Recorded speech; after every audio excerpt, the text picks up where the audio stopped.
When did you sort of decide to move from, behind the kitchen scene into the social media and the Twitter and be out there on television and all that? Was it a conscious thing or? No, it was a very reluctant induction, I was a very happy cook in the kitchen who used to just get upset, throw ladles at you and, shout and yell and didn't ever want to even come out in the restaurant and face the guest, I was that kind of a chef. Yeah.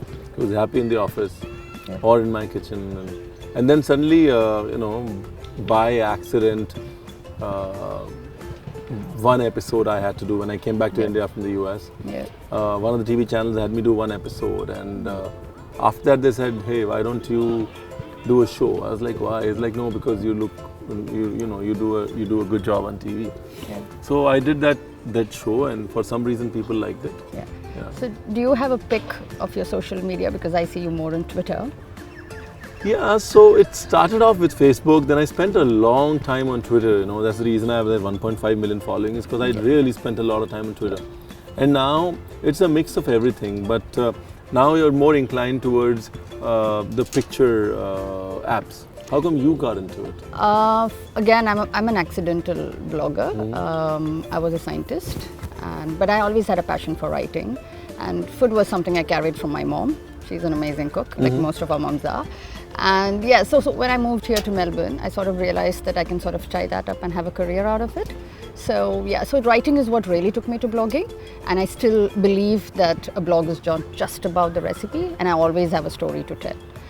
Sometimes it's a memory, sometimes it's an experience, sometimes just the food itself, something new that I've learned. Yeah, so it got into it as a hobby, but then now it's a career. And I like photography a lot. I realized that I am enjoying photography a lot through the food. Like you said, it just allows me to express food or myself or everything around me in a way that I find very satisfying. You've been traveling to Australia for quite a while now. Any plans to open a restaurant here soon? Well, never say never, right? Yeah. That's what I've learned in my life. So nothing as of now, but looking for the right partners, looking for the right investors. What do you think about the food in Australia, well, now that you've traveled great. a lot? I think it's just the quality of produce that's so inspiring. Yeah. Basic fruits and vegetables, basic produce, herbs. Yeah. I just get excited looking at it in terms of how far we can take it with Indian food. Yeah, and I find that, because of the seasons too, and the fact that we have produce coming in from out as well as here, everything is available all the time. So that sheer availability sort of gets you creative and wanting to do something with it. Yeah.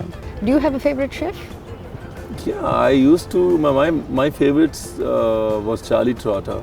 Okay. Yeah, he's no more, but he was the perfect blend between the eccentricity of a chef and the steadfastness of a leader and a manager and an entrepreneur. Okay. So he was technically the first greatest chef entrepreneur that we've seen. Okay. Yeah. Okay. What's your favorite food to eat? My favorite food to eat is body shop food. Oh, okay. So where was your best experience for that? So there's this toddy shop called Moolapandal. Okay. In Kochi, in Ernakulam. Okay. So that's where I had the fiery fish curries and the tapioca. And the duck and the quail and the good stuff. Yeah. So would you like to try some oysters? Sure. So this in the suburb where I live in. It's market day today. So they had some really fresh Tasmanian oysters.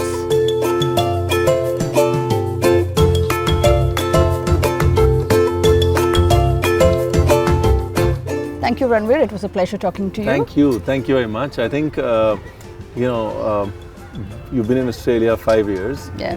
And I think I know that feeling a little bit when I just went to the US and tried to set up shop there, trying to talk people into Indian food.